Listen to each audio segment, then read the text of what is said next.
Dartmoor Prison, isolated from the outside world by walls of granite.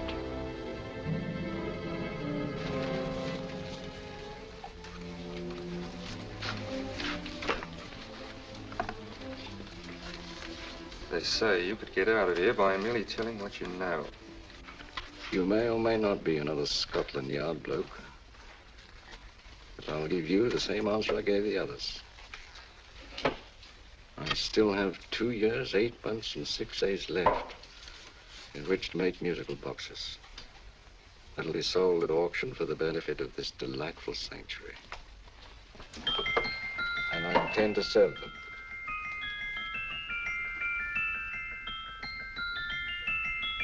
Move along.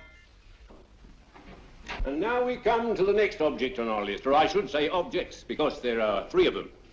Now, ladies and gentlemen, these can be bought together or separately. Now, these beautiful little musical boxes only arrived this morning, and I didn't intend to put them on the auction block until later, but I'm going to sell them now. So, good friends, as our old pal Mark Antony used to say, lend me your ears. And what do you hear? Right. The beautiful tinkle tinkle of a musical box. What a lovely trinket. What a beautiful gift. Created and made by loving hands. A thing of beauty and utility. I was going to start with £5. It's a bargain, £5. Do I see any hands? If there's a connoisseur in the house, will go £3 for it. £2. £1. 10 shillings. Thank you, sir. Ladies and gentlemen, 10 shillings is offered for a musical box you couldn't buy anywhere in London for less than £5. It was stealing to let it go for 10 shillings, like taking milk from a baby. All right, we started for 10 shillings. 10 shillings, 10 shillings is offered, 10 shillings is offered, 10 shillings is offered. And anybody give me £1? For every £1? Oh, won't someone give me a pound? A pound, £1 is offered, £1 is offered, ladies and gentlemen, £1 is offered against you, sir. Will you go to £2? Will you go to £2, sir? £2, £2 is offered, £2 is offered, going once, twice, third and the last call. Sold to the gentleman for £2. Sorry, my dear. Now, ladies and gentlemen, comes the opportunity to purchase an exact duplicate of the beautiful little musical box just bought by this gentleman for the ridiculous low price of £2. Oh, it's exactly the same. Exactly the same. Made with the same hands. You hear that? Isn't that lovely? That tinkle, tinkle, tinkle, tinkle. Sounds like Bow Bells to me, you know, with little angels pulling on the ropes, eh? Who'll give me £2 for it? Who's starting with £2? Will anybody start with £2? Oh, come, ladies and gentlemen. You know, from your enthusiasm, we might all be in Scotland instead of London. Please buy it for me, Daddy. £2, certainly not. We all might be in Scotland. Besides, I don't like his manner. £1, 10 shillings. £1. £1 is ours. £1 is offered. £1 is offered, going £1. Any advance? Going once, going twice. The third and the last call. Sold to the lady for £1. Smart bidding, my dear. Thank you. We come to the third and last of these beautiful little musical boxes. Exactly the same. Tinkle, tinkle. Isn't that lovely? Ladies and gentlemen, I don't bring you here to gull you and swindle you. This is the exact replica of those 2 I just sold before.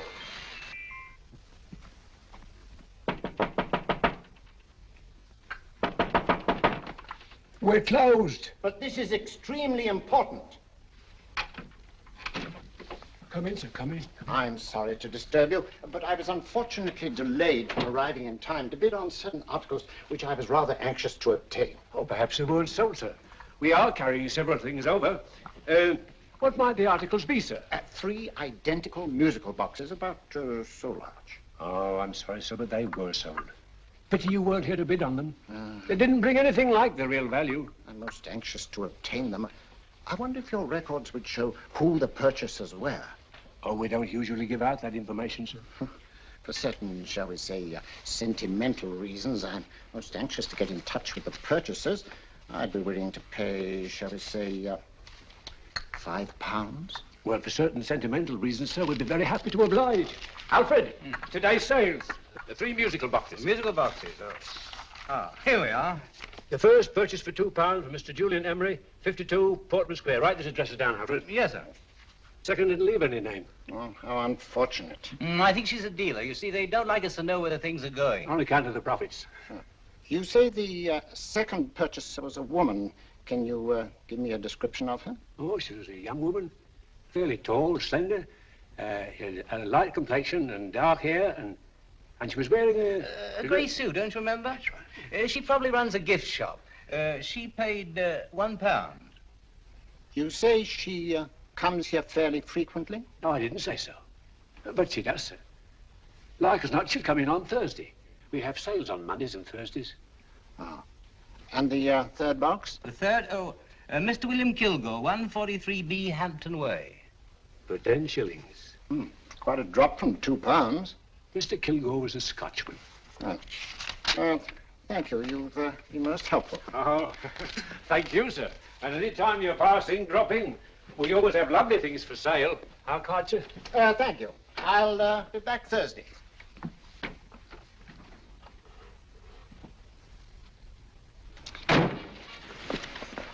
The message reached us too late. Musical boxes are being sold. Well, let's get out of here.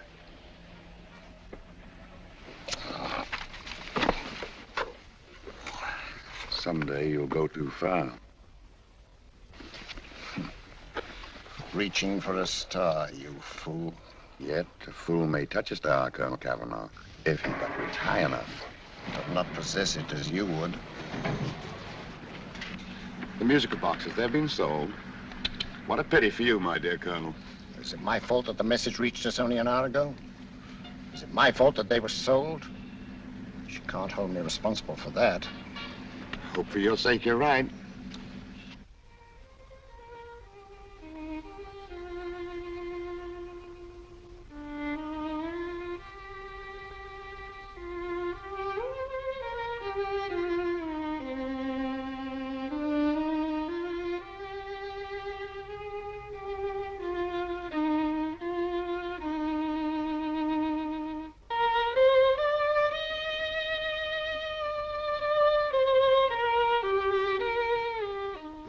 Upon you tonight at 7:45, a gentleman who desires to consult you upon a matter of the very deepest moment. Remember that letter, Holmes? It was written over 2 years ago. An interesting case, devilishly interesting. Irene Adler. What a striking-looking woman from the brief glance I had of her. Seems only yesterday. What charm. What poise, and what a mind. Sharp enough and brilliant enough to outwit the great Sherlock Holmes himself. I take it the new issue of the Strand magazine is out, containing another of your slightly lurid tales. Indeed. What do you call this one? I call it A Scandal in Bohemia. Not a bad title, eh? If you must record my exploits, I do wish you'd put less emphasis on the melodramatic and more on the intellectual issues involved. More on the what do you mean by that? Well, I do hope you've given the woman a soul. She had one, you know. By the woman, I suppose you mean Irene Adler. Yes. I shall always remember her as the woman.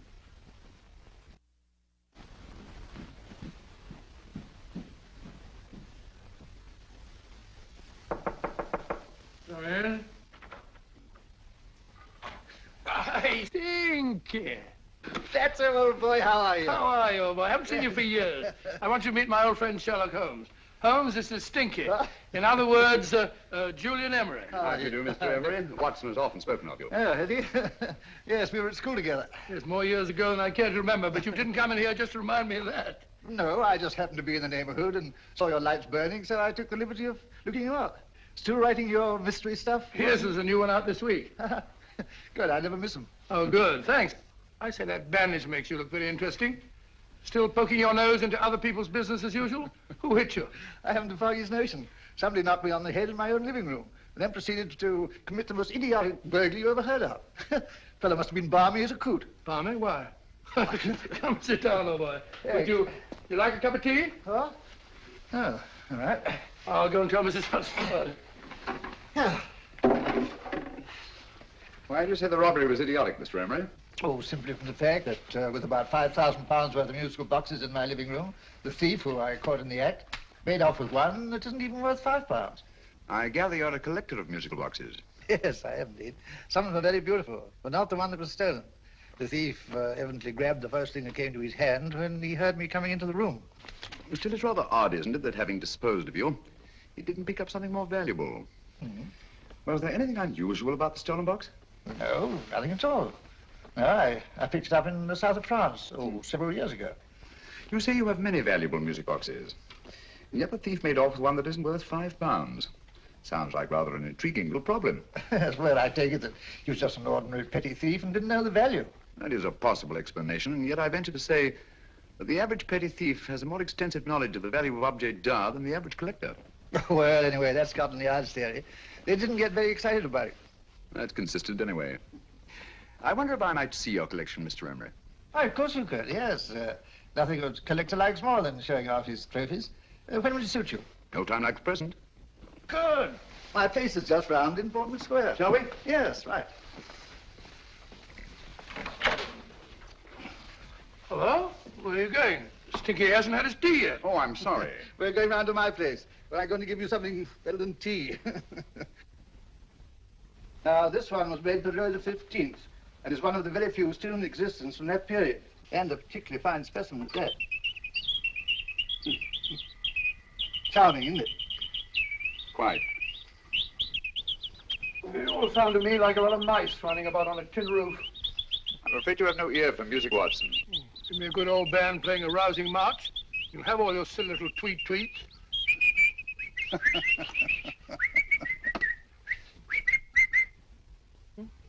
Another one. This is me.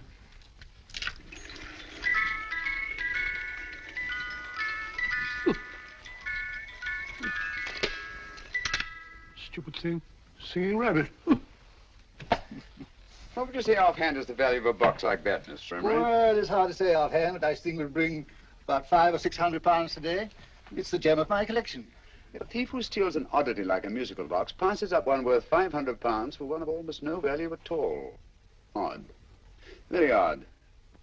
What was the stolen box like, Mr. Emery? Oh, just a plain wooden box about so big. Mm-hmm. As a matter of fact, I have one over here almost exactly like it. I picked this up yesterday at an auction room in Knightsbridge. Paid only £2 for it. Of course, I wouldn't in the ordinary way add one like this to my collection, but the tune intrigued me. I'd never heard it before.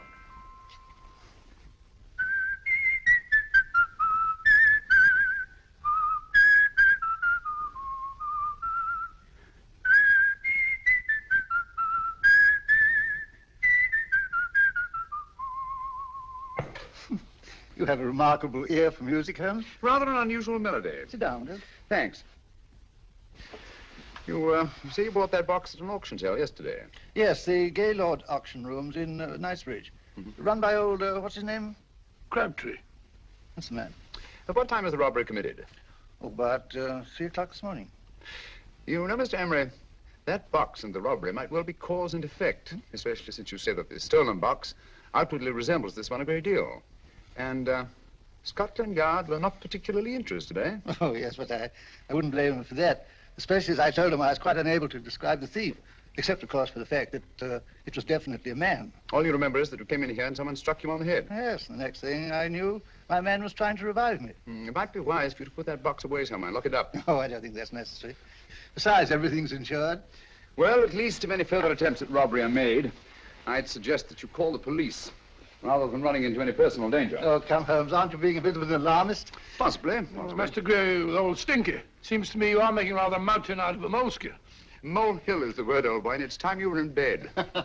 Thanks so much for letting us see your place. Now the best. It's been glad meeting you. Holmes, I can't understand why you were so mysterious. Seems to me the petty thief explanation was the only sensible one. Really? Yes, I can't see how you can believe it was anything else. I didn't say I believed it to be anything else. The petty thief theory is the obvious one, I grant you. However, it's often a mistake to accept something as true merely because it's obvious. The truth is only arrived at by the painstaking process of eliminating the untrue. We are not able to do that in this case without further data. Rubbish, you're pulling my leg. You're trying to turn a tuppenny halfpenny robbery into an international plot. No, I'm not. I just hope that your friend Stinky is a little more cautious in the future. Just in case.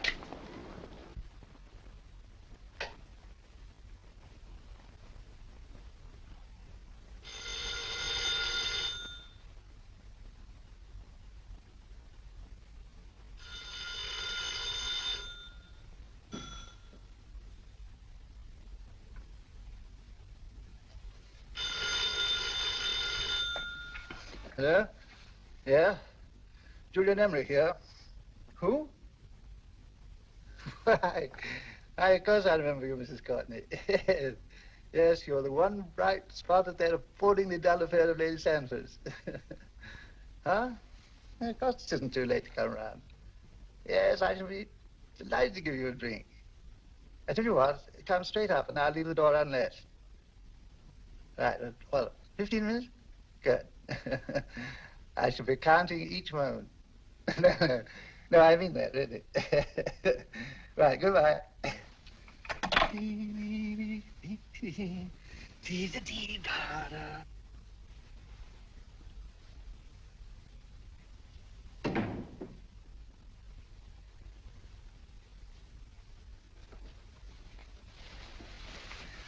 Boo! Oh, you startled me. Did I? Yes. Must be the pixie in me. I know I shouldn't have called you so late, but I was at a party just around the corner, and I remembered your invitation to see your collection of musical boxes. My dear Mrs. Courtney, pleasure is all the greater for being so unexpected. My friends call me Hilda. Thanks. Mine called me Stinky. Stinky, how quaint. Oh, what a perfectly wonderful collection of musical boxes. You know, when you told me you had a collection, I had no idea it was so attractive. Yes. They appeal to the ear as well as to the eye. Oh, what a plain little one. Why, it looks just like a country cousin amid all this grandeur. No. You mustn't underestimate the country cousin. Only last night a burglar broke in here, and with all these to choose from, went off with one very much like it. Really? Yes, I don't mind the loss of the box so much, but I do resent this crack on the skull. But it makes you look so interesting. Oh, do you think so? Uh-huh. It's funny, that's what old Fatso said. Fatso? I mean, Dr. Watson. He was here this evening with a friend, Mr. Holmes. He's interested in my collection, too. Sherlock Holmes? Yes. Do you know him? I've heard of him. Yes, he seems to think I'm in some sort of danger. What a haunting tune. It takes me right back to my childhood. Really? You know, it's odd that you should be interested in that particular musical box. Odd? Why? Because Mr. Holmes is also interested in it. He may have been more interested in the tune than in the box. I did, yes, that's right. I remember now. He whistled it note for note, having heard it only once. Really? He must be a remarkable man. Bit of an alarmist, if you ask me. Don't you believe in warnings? Of course not. Who'd want a box like that? I would. You're not serious. Oh, but I am. Well, you put me in a very awkward position.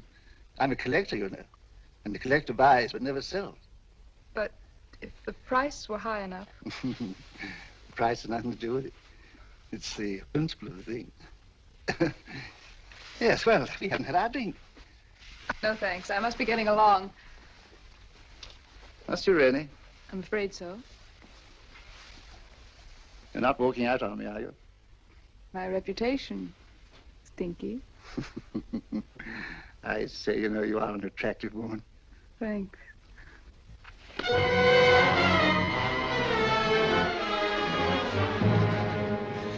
You fool. I told you to wait outside. What did you have to kill him for? All I had to do was walk out with this. He held you in his arms. Don't touch him. Don't touch anything. Now get out. I'm sorry. You're sorry. What about me? This is murder. What about Scotland Yard? What about Sherlock Holmes? Now get out!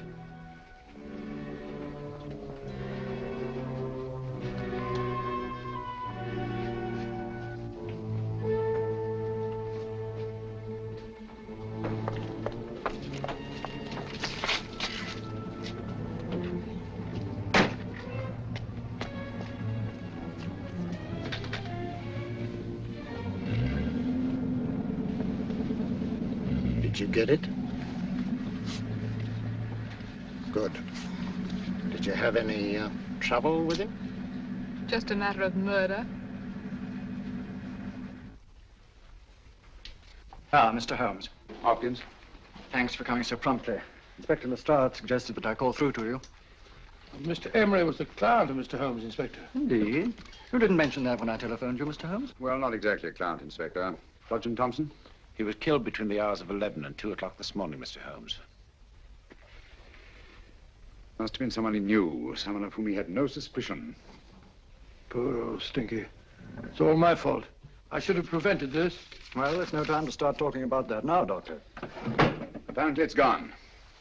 That's the second attempt on the musical box that Emery bought at the auction sale. And this time it was successful. But that box was only worth £2. It was worth a man's life, Watson. I think we'd better pay a visit to Gaylord's auction room and that fellow Crabtree. Inspector, may I suggest that you make a complete search of this flat for a small, plain, musical box about that size? Thank you. Come on, Watson. You say the first box went to Mr. Julian Emery. The second to Mr. Kilgore, 143B Hampton Way. And the third to the unidentified young lady who presumably has a shop and lives near Golders Green. That's right, Mr. Holmes. Isn't it rather strange, Mr. Crabtree, that you should have had 3 identical musical boxes all playing the same tune? Where'd they come from? Dartmoor Prison. Dartmoor? Yeah, we get a regular shipment from there every month. The inmates manufactured them. Well, they make all kinds of things, you know, pipe racks, waste paper baskets, musical boxes. Did you happen to notice if anyone showed any particular interest during the auction in the purchasers of these 3 boxes? Oh, come now, Mr. Crabtree. This is very literally a matter of life and death. Well, since you put it that way, Mr. Holmes, there was a gentleman came in here about an hour after closing time, and he was in an awful state, he was. He gave me £5 to tell him where the boxes had gone to. He said they had a sentimental value for him, sir. Expensive sentiment. Can you describe him? He was tall, distinguished looking, and he had grey hair and a moustache. He was quite a gentleman, sir. Now, what was his reaction when you were unable to supply him with the address of the young lady who owned the shop? I told him the young lady usually come back on Thursday. He said he'd come back on Thursday. Now, that's tomorrow. Thank you, Mr. Crabtree. You've been very helpful. Thank you. Come on, Watson. Where are we going now, Holmes? The home of Mr. Kilgore, the man who bought the 3rd box.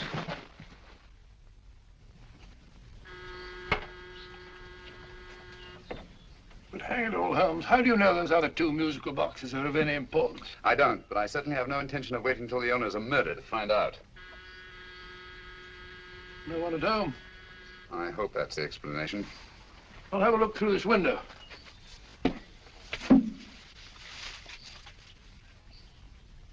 Doesn't seem to be anyone there. The whole place seems deserted as far as I can see. Yes. Mr. and Mrs. Kilgore at home? No. When do you expect them? Oh, in an hour or so. There's no use your hanging about. They don't buy nothing from peddlers. Peddlers? My good woman, this is Mr. Sherlock Holmes. Sherlock Holmes? Oh, go on. Do you mind if we come in and wait? My business is rather urgent. Well, I've got to go out and do my shopping. And I don't know as Mrs. Kilgore like any strangers nosing about. Quite all right, I assure you. Well, I've got to be off.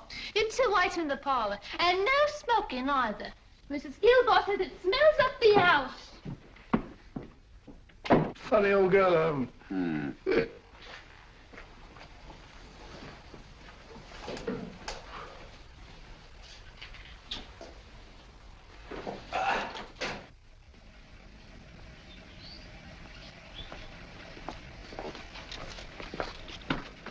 Park Lane. Park Lane?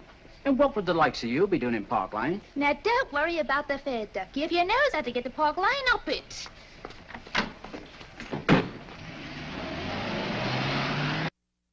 You know, Holmes, I've been thinking. There must have been something hidden in that box full of stinkies. Stolen jewelry, possibly. What's up, Holmes? Listen. What's just the steam in the water pipes?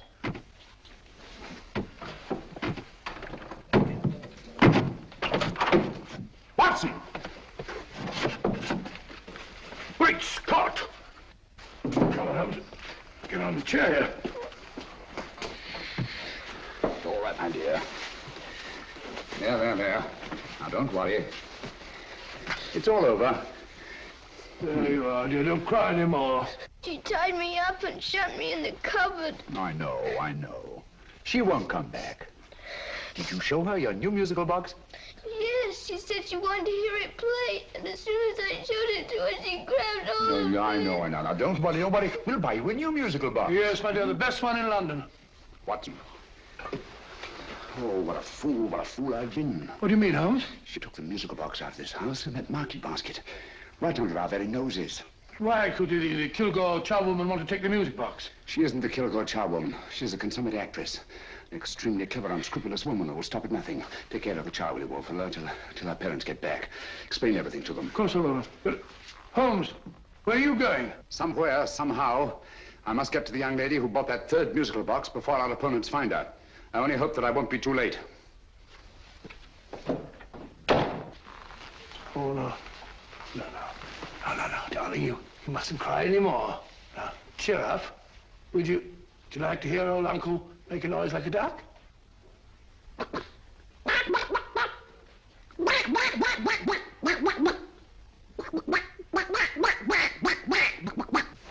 Oh, sorry.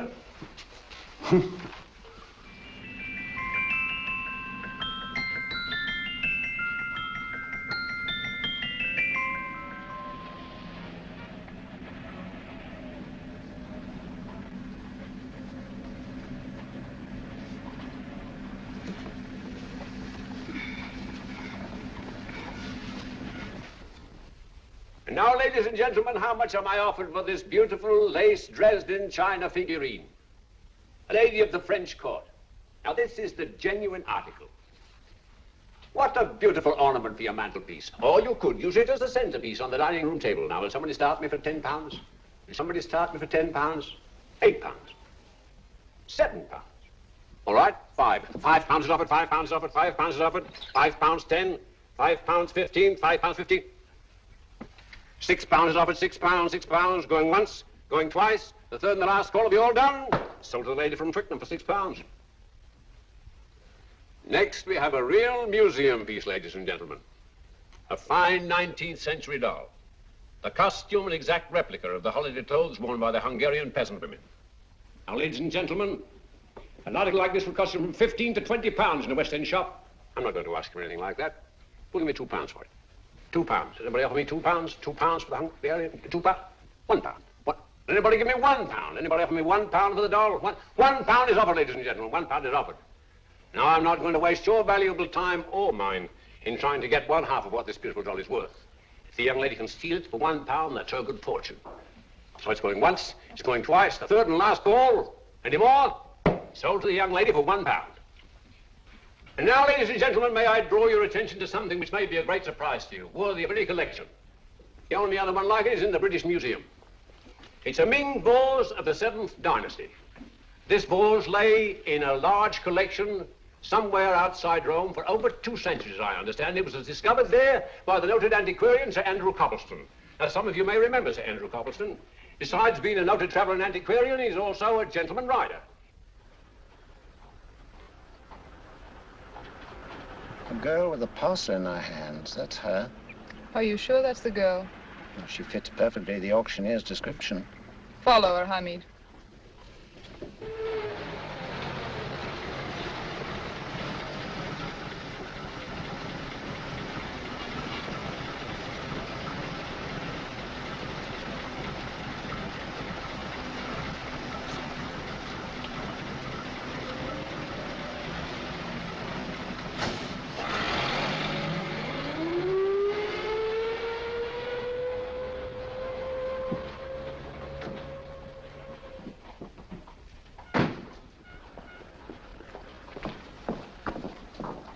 It's lovely, dear. And only £1. We can get at least 3 for it. Easily. I'll go make some tea. I could do with a cup. Right. Good afternoon. Good afternoon. I'm looking for a birthday gift for a 7-year-old girl. What would you suggest? We have some lovely dolls. Now, this Hungarian I peasant... think she has enough dolls already. Books are always welcome. Well, I'm looking for something a little different. Well, that's rather cute. What is it? Oh, that's a musical box. Children always love them. And this is an exceptionally nice one. It plays many tunes.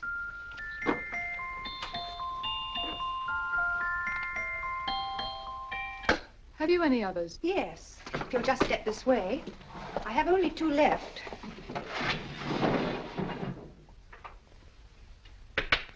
Oh, nice.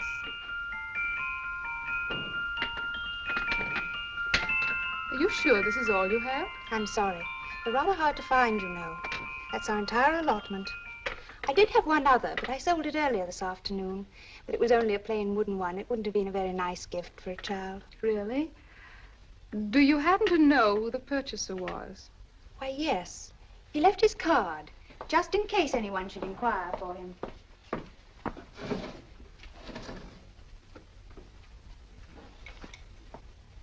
How interesting. I'm sorry, but I'm afraid I'll have to look a bit further. Thank you anyway. Good afternoon. Thank you.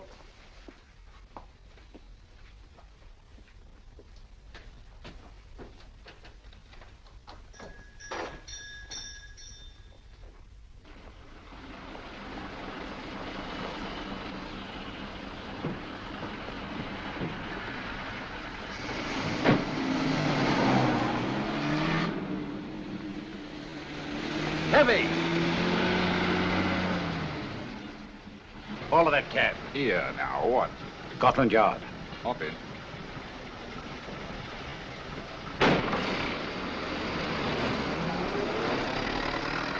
Sherlock Holmes. I might have known.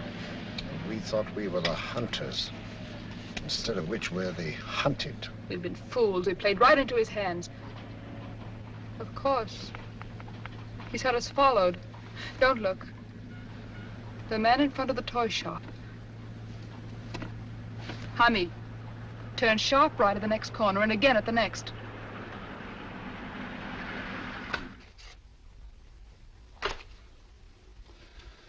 No photograph of her, Commissioner, as I expected. She's not a known criminal. But how do you expect to know if you do find her? After all, she was disguised as a charwoman. Don't worry, old fellow. If I ever see her again, I'll recognize her. Well, it won't be long till we know who they are and from where they operate. Who's covering them? Sergeant Thompson's following them, sir. They won't get away from him. He's a good man. We could have arrested them at Clifford's toy shop if we had any proof. But we know that they killed Emery. Proof, my dear fellow. We must have proof. We have x-rayed it, sir. There's nothing whatever concealed in the box. We'll have a look at the plates.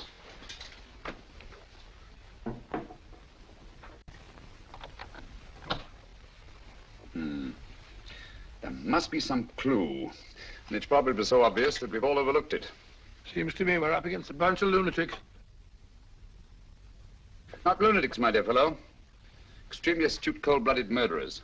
What can these little musical boxes have in them that's so important? Don't forget they were made in Dartmoor prison. You can smuggle stuff into prison, but not out.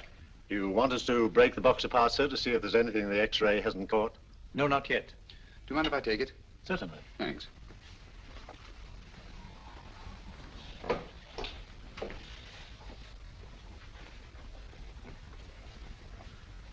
The governor of Dartmoor Prison informed us, sir, in answer to Mr. Holmes' question, that all three musical boxes were made by the same convict, John Davidson, serving a 7-year term, sir. Davidson? The Bank of England plates. That'll be all. Yes, sir.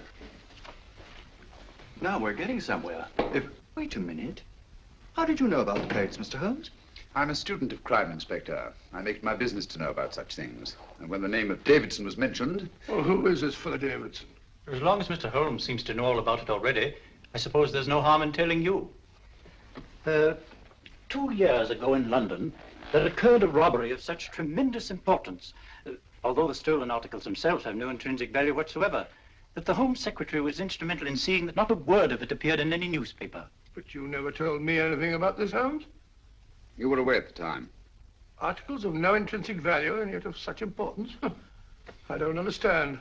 Davidson was apprehended within 15 minutes of committing the theft. But by that time, he'd hidden the articles in question and they've yet to be found. Before going further, Dr. Watson, I must inform you that this matter's not to be mentioned outside of this room. Of course not. Do I look like a man who'd gossip? Let's not go into that now, old fellow, shall we? Davidson had been employed for years in a position of extreme trust by the engravings department of the Bank of England. The articles he stole were nothing less than a complete duplicate set of plates for printing £5 notes. What? The Bank of England's own plates? Precisely. And with those plates, a gang of crooks could flood England with £5 notes, not forged in the usual sense of the word, but notes undetectable from genuine Bank of England notes in any way whatsoever. Good heavens. Any whisper at all might have resulted in enormous damage in shaking public confidence in the Treasury. We tried everything after we arrested Davidson. Offered him a shorter sentence if he'd tell us where he'd hidden the plates. Why, we even put in Scotland Yard men with him as cellmates, but no results. Obviously, Davidson is a man of strong character and infinite patience. Yet suddenly he feels impelled to smuggle out the secret of the hiding place of the plates to his confederates. Why? I don't understand, Mr. Holmes. Well, for example, has the Bank of England made any plans to radically change the design of the £5 note so that in, say, 7 years from now, notes made from the stolen plates will be worthless? Confidentially, Mr. Holmes, such a move was discussed. But replacing all the £5 notes in circulation would be such a Herculean task that nothing's been done about it as yet. I see. Of course, there is another possible explanation.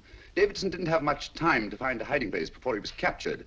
He may be afraid that the plates will be accidentally discovered before he's released. Hence his anxiety to communicate their whereabouts to his Confederates as soon as possible. I believe you've hit it, Mr. Holmes. I'm sure that the message is contained in this musical box. Or rather, in all three musical boxes, since possession of all three seems to be essential. Our opponents have 2/3 of the puzzle, we have 1/3. Well, what are you going to do, Holmes? Try to deduce the message from the 1/3 that we have.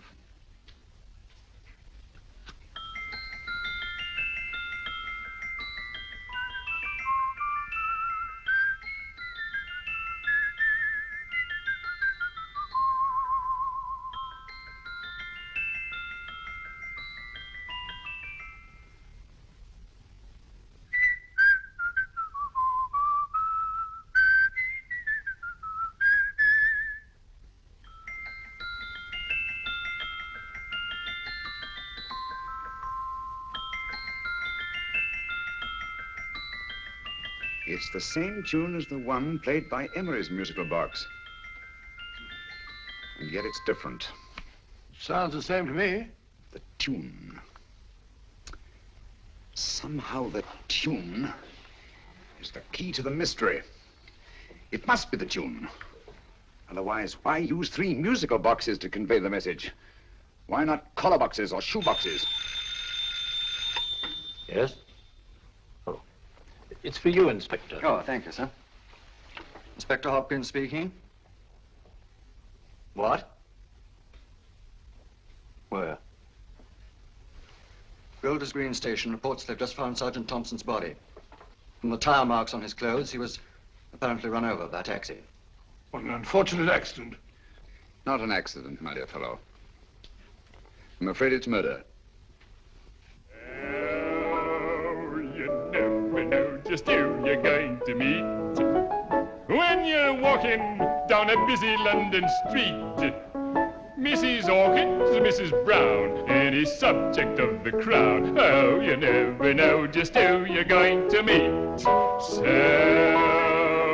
you better hold your topper in your hand, just in case you meet a lady on the Strand.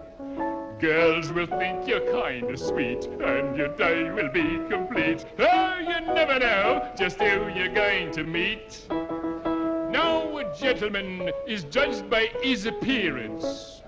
Yes, a gentleman is judged by how he talks. Now, he's much better off when he's acting like a toff, especially if he's taking him a walk. What on earth is this outlandish place? A rendezvous for actors. Actors? Buskers, old boy. You've seen them 1,000 times. Actors who entertain the queues, waiting outside theaters. You never know just who you're going to meet when you're walking down a busy London street. So you better wear your best, velvet ties to look your best, 'cause you never know just who you're going to meet. So you better keep your manners right in view, just in case a lady gives a how do you do. Keep your trousers in a pleat, shine your shoes and keep them neat, 'cause you never know just who you're going to meet. Blimey. Mr. Holmes. How are you, Joe? Never met him. And yourself? Fine, thank you. I want you to meet a friend of mine, Dr. Watson, Joe's sister. Oh, well, any friend of Mr. Holmes is a friend of mine. Hi, Joe. He did me a good turn once that I'll never forget. Yes, I cleared Joe of a most unpleasant charge. Murder, no less. Oh, really? By proving to the satisfaction of the police that he was busy at the time blowing open someone's safe. That's right, Governor. Good gracious me. Joe, now you can help me. Come on, buzz off, buzz off. Come on, up it, up it. Can't a gentleman have some peace and quiet around here? And you too. There you are, Mr. Holmes. Now we can have some peace and quiet around here. Thank you, Joe. There's £5 in this for you. Well, I wouldn't want to take it on myself, sir, but I can get somebody to do it for you for half of that. You don't know what the job is yet. For £5? Murder, ain't it? What? No, Joe, not murder, just music. I want you to identify a song for me. Oh, there ain't a song that's been written that I don't know. That's why I came to you. Now, of course, the violin is more my instrument, but, oh, well, here we go. Now, listen to this, Joe.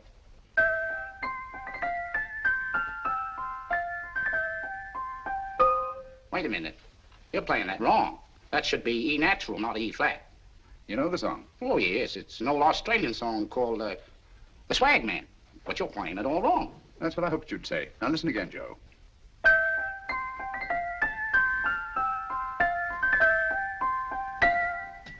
That's the same tune, all right, but you're making different mistakes than you did the first time. No, not mistakes, Joe. Call them variations. Here, play the song for me, will you, the way it's written.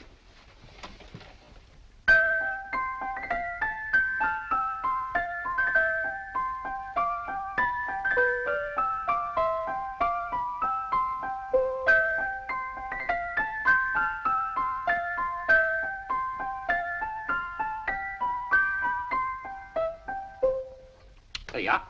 Thank you, Joe. What's it mean, Holmes? Are you onto something? Perhaps. I don't know yet. It's probably a code of some sort. Joe, could you write the song down for me, the way it was originally written? Oh, sure, Mr. Holmes. But it'll take a few minutes. Here, Mabel. Pale ale.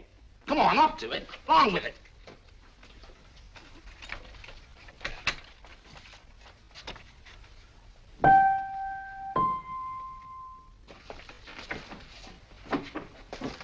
Well, obviously it isn't the lyrics. No combination of those words made any sense at all. The variations in the way Emery's musical box played the tune are different from the variations in the one we have. You sure? Quite.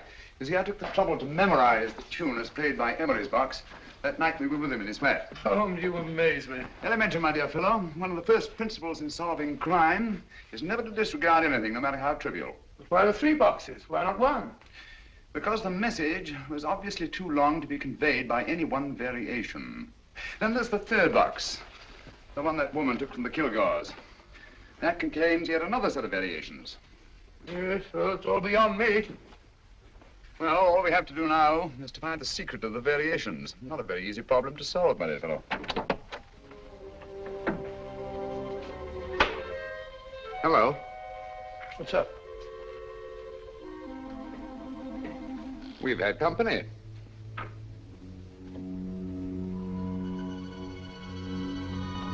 say, this is outrageous. Ask Mrs. Hudson to come in here, will you? Right.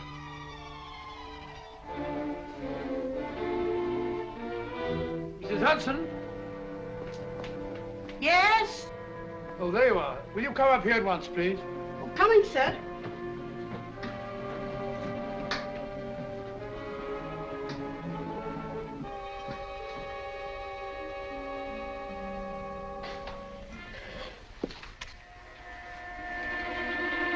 Mercy me, Mr. Holmes. What has happened? Who called while we were out, Mrs. Hudson? Just a young lady. The one who said you wanted her to wait for you. And a nice-looking old gentleman with Our her. friends again, Watson. Friends? What did the young lady look like? Oh, I couldn't see her face. She had a heavy black veil on. But she had such a nice way with her. Oh, I'm sorry, Mr. Holmes, if I've done anything wrong. But you did say I should always let clients come in and wait for you. Don't worry, Mrs. Hudson, don't worry. You had no way of knowing. It's quite all right, quite all right. Now, don't worry, Mrs. Hudson. Don't worry. Where on earth's the musical box? They didn't get it. Didn't get it? Where is it? It's in your hand. Huh? That biscuit jar. Take the biscuits off the top. Now put your hand inside, and you'll find the music box. Well done, Holmes. Well done. Amazing.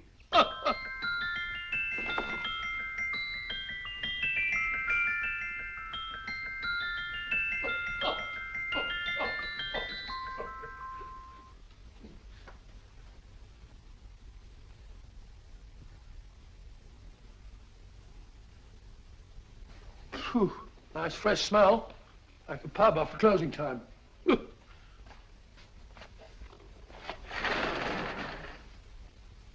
I say, Holmes, What? it's morning. Allow me to congratulate you on a brilliant bit of deduction.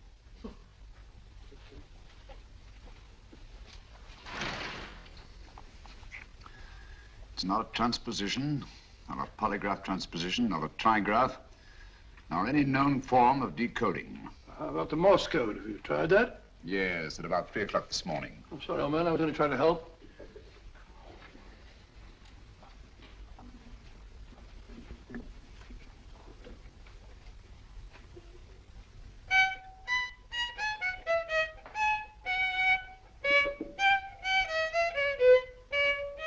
Oh, do me a favor. Not again. Must have heard that thing 1,000 times. Kept me awake all night.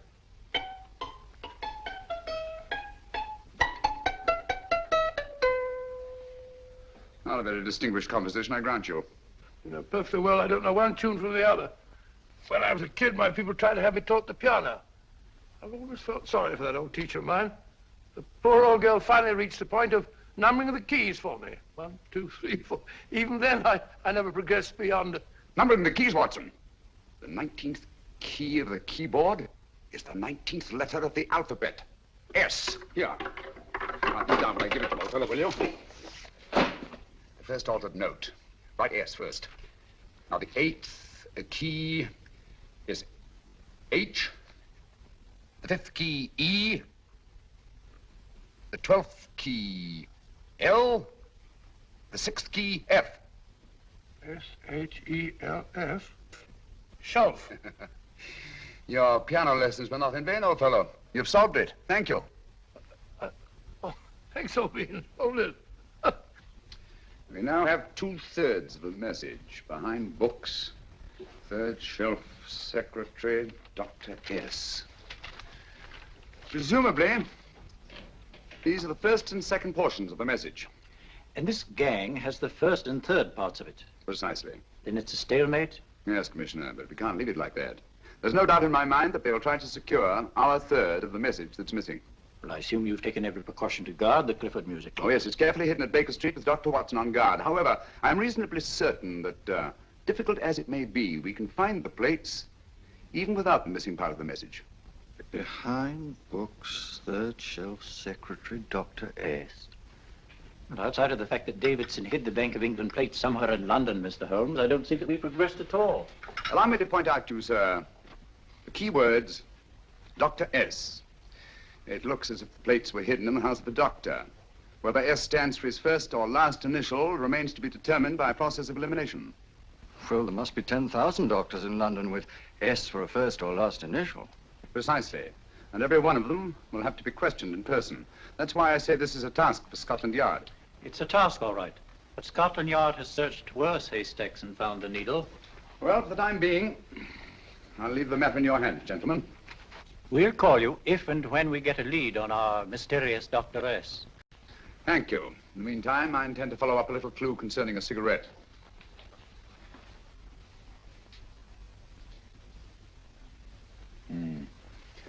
You're certain of the identification of the tobacco? Absolutely. I have made up this special blend for only 3 customers. It is almost pure Egyptian, with admixture of latakia for added body, and a pinch of perique. Merely a whisper, as one might say, for elusive fragrance. Yes, yes. And the 3 customers? Major Wilson in Bombay, India. Mrs. Catherine Leamington Smith in Ireland. Yes, and the 3rd? Mrs. Hilda Courtney of Park Mansions, Bryanston Square. Thank you. Thank you very much. You've been most helpful. It is a pleasure to have been of service, Mr. Holmes.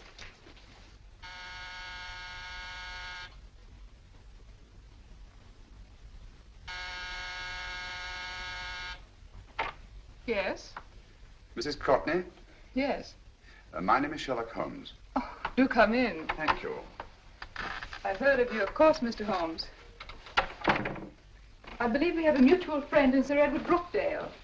He's spoken to me of you quite often. Indeed. And to what good fortune am I indebted for this visit? I think you know Mrs. Courtney. Well, I did get a summons for speeding last week. But outside of that, I don't think I'm of any interest to the police. Oh, come now, Mrs. Courtney. You seem to forget that you and I have met before. I'm sorry. I'm sure I would have remembered meeting the great Sherlock Holmes. Please sit down. Thank you. You say we met before. Yes. At the home of Mr. and Mrs. Kilgore, 143B Hampton Road. Kilgore? I don't think I know anyone of that name. Well, I didn't say you knew them. As a matter of fact, you called on them when they were out. I don't understand, Mr. Holmes. Really? And you were dressed rather differently. Indeed. Cigarette? Thank you.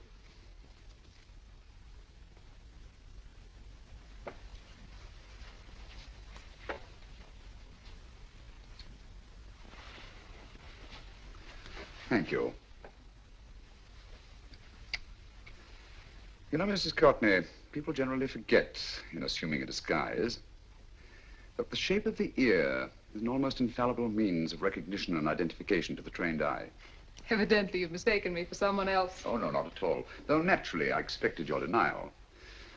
But when you paid your visit to my rooms at Baker Street, you carelessly left behind another identification. They're, identical, aren't they? Yes, I must admit they are. You see, Mr. Holmes, to catch one as clever as you, I had to use a very special lure. I knew you'd be unable to resist the bait of my cigarette, having read with great interest your monograph on the ashes of 140 different varieties of tobacco. I should advise you not to move, Mr. Holmes. I must congratulate you on your ingenuity, Mrs. Courtney. It was indeed a brilliantly designed trap. Thank you, Mr. Holmes. Praise from a master is indeed gratifying. I shall always cherish the memory of your flattering words. Memory? Precisely. I'm afraid these gentlemen have a most regrettable task to perform. Unless, of course, you care to turn over the missing musical box with your pledge to take no action against us in the future. I'm afraid that will be impossible. I thought that would be your answer. Hamid!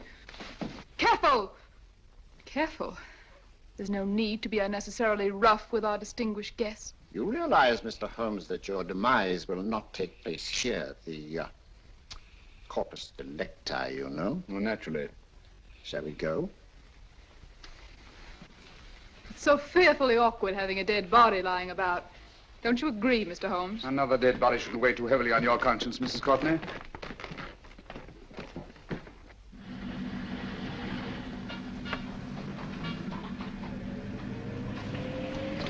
Do you mind if I have a cigarette? Ah, don't see why not.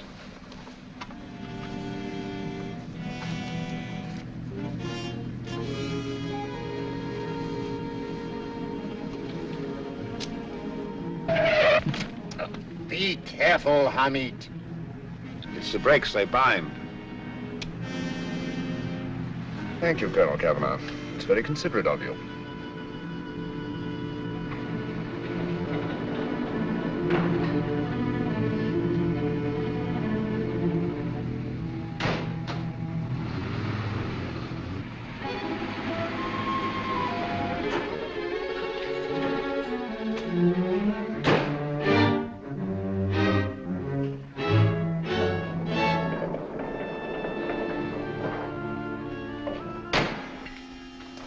You'll be happy to know, Mr. Holmes, that your death will be a painless one.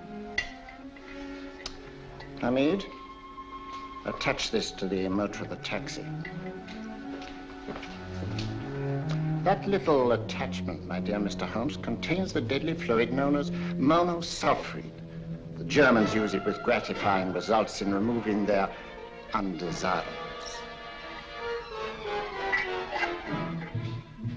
Start the motor.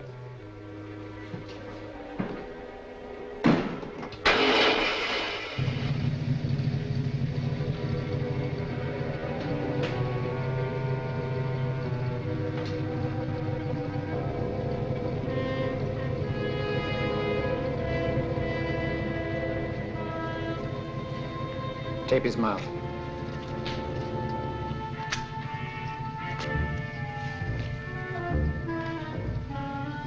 Now, Up with him, Hamid.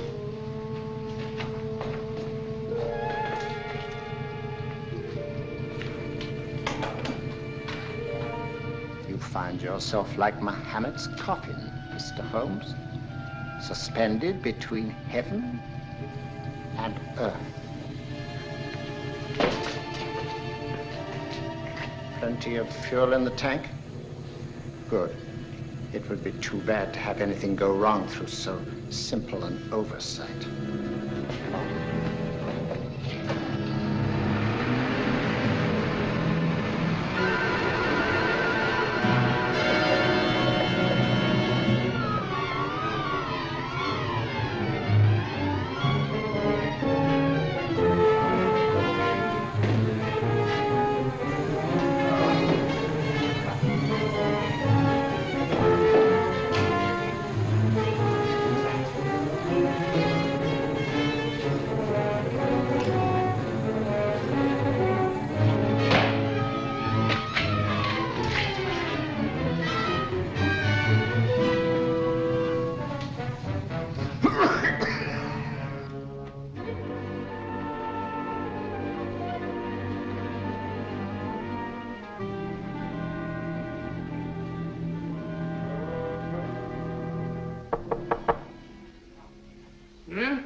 Good afternoon. Mr. Sherlock Holmes? No, I'm Dr. Watson. Oh, of course, Dr. Watson.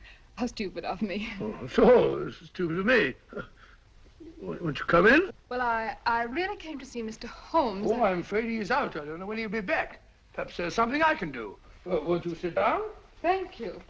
You know, Sherlock Holmes and I have been engaged on a great many cases. Oh, really? Yes, indeed. As a matter of fact, this very moment, we're involved in one of the most baffling... Oh, well, won't you tell me your trouble, and I may be able to help you. It's very kind of you, Dr. Watson. Perhaps if I wouldn't be imposing too much. Imposing? Oh, there's no imposition. No imposition at all. A pleasure, I assure you. Now, tell me all about it, Miss Williams. Mrs. Williams. I live in Surrey, Dr. Watson, and I've come up to London in sheer desperation. My only sister has disappeared, and the local police seem utterly unable to find her. Well, Holmes and I solved a case exactly like that once. Very interesting, as far as I remember. I call it the adventure of the solitary cyclist. Oh, sorry. Now I come to think of it, it wasn't so very similar. Entirely different. I don't think what I was saying. Where were we? She's only 17, Dr. Watson, and until she disappeared last Thursday, she seemed to be in the best of spirits. Possibly a romantic entanglement? Oh, no, nothing of the sort. She left no note, didn't even pack a bag, no explanation. She just started to walk to the village from our house in broad daylight and simply vanished from the face of the earth. Oh, there. Might I have a glass of water? Please, glass of water. Have one minute.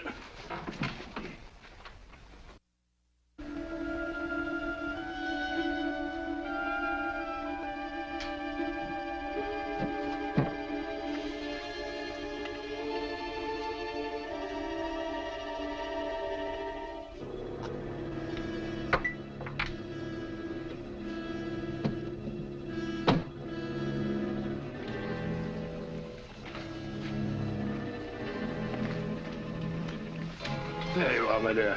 Thank you, Dr. Watson. No, you're not to cry anymore. You must pull yourself together. Oh, I feel much better already knowing that you're going to help me. Oh, Dr. Watson, look! Good heavens!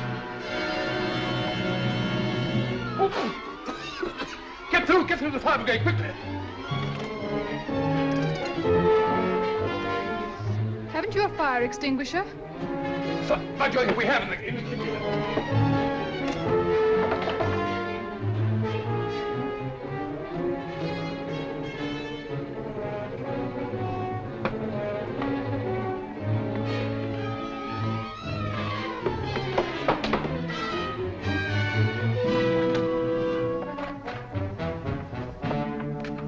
Don't you worry, Miss Williams. We'll have this thing out in no time.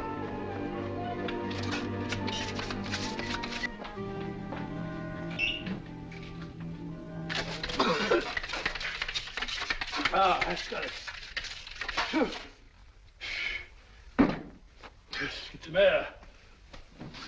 Well, you see, there was no need for the fire brigade after all. I hope you weren't too frightened, Miss Williams. Oh, gone. What's the trouble with them? They always lose their heads in an emergency. Well,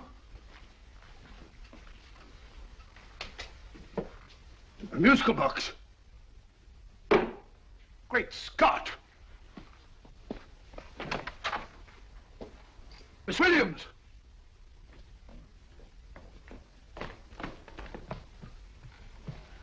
Well? Good. And Holmes?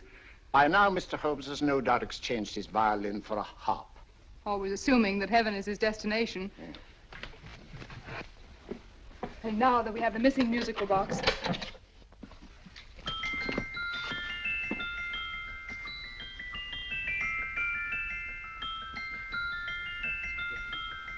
Nineteenth note. 19th letter. Yes. He hasn't been there, you say? Holmes, where on earth have you been? I've been trying to get you at the club, at Scotland Yard, all over London. You were looking for me in the wrong places. Holmes, terrible things happened. I've been duped. That woman, she made a complete fool of me. Well, what do you mean? Well, she came here, let off a smoke bomb. I thought the whole place was on fire, and my first thought was to save the musical box. No need to say any more. She has the box. Yes. Don't blame yourself too much, old fellow. She's an extremely clever antagonist. Smoke bomb, you said? Well, you can console yourself with the thought that your charming friend is at least a reader of yours. What do you mean? If I remember correctly, you wrote about my little experiment with smoke and the cry of fire in a story you entitled A Scandal in Bohemia, which has just appeared in the Strand magazine. All right, old boy. Don't rub it in. Well, it may cheer you up to know that you made a fool of me, too. That cigarette stub was planted here for one express purpose. You're going to bandaging around this place. Bandaging? What's the matter, Holmes? You hurt? Explanations will have to wait until later. At the moment, we're faced with a problem that I fear is insurmountable. Come over here, old boy, will you? Right. Our opponents are in possession of all three parts of the code. And here are we, while the Bank of England plates pass into their possession. Cheer up, old fellow, cheer up. As Dr. Samuel Johnson once said, there's no problem the mind of man can set that the mind of man cannot solve. What's that, old fellow? I was just quoting Dr. Samuel Johnson. He said there is Thank you, Watson. Thank you.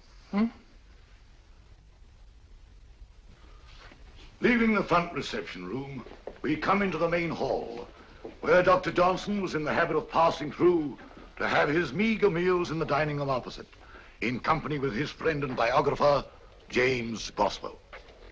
We will now pass up the stairway, which remains in its natural wood finish, just as it was when the good doctor was here. The framed etching on the wall is believed to have been presented to Dr. Johnson by the distinguished painter, Sir Joshua Reynolds. I've been told here that that picture was given in by Mrs. Thrale, and it's definitely not a Reynolds. Is that important, my dear? Oh, I'm sorry. This way, ladies and gentlemen, please, this way. Move along, children, move along. The secretary's not on this floor. Patience, Hamid. I've a feeling My that... dear Colonel, with Sherlock Holmes out of the way, what could go wrong?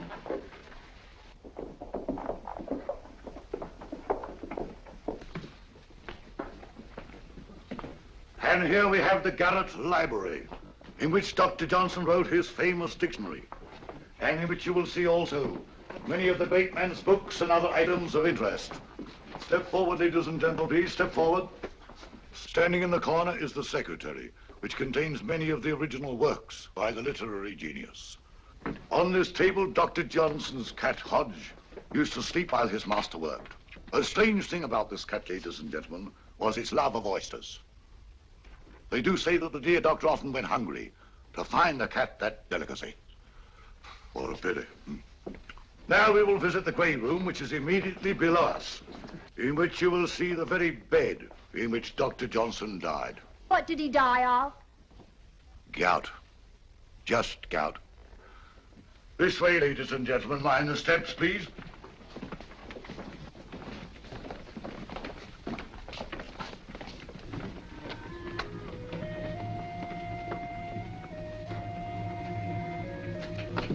Your keys.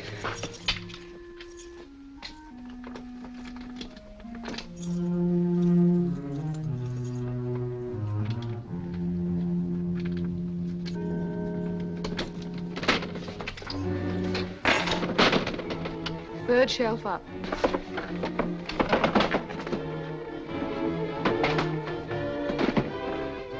The knife.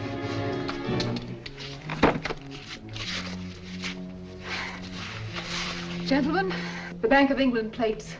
Well, Mrs. Courtney, so we meet again. No, I shouldn't do that if I were you, Colonel Kavanagh. I must congratulate you, Mr. Holmes. You're far more clever than I thought. Thank you, Mrs. Courtney. Praise from you is indeed gratifying. I shall always cherish the memory of your flattering words. Memory?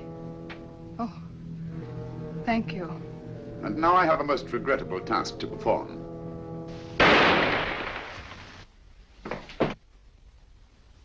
Holmes! Coming, Holmes! Holmes, you all right? Perfectly, thank you, old fellow, but I think this gentleman on the floor requires some medical attention. We must see that he looks his best, you know, when he's hanged. Take them in charge.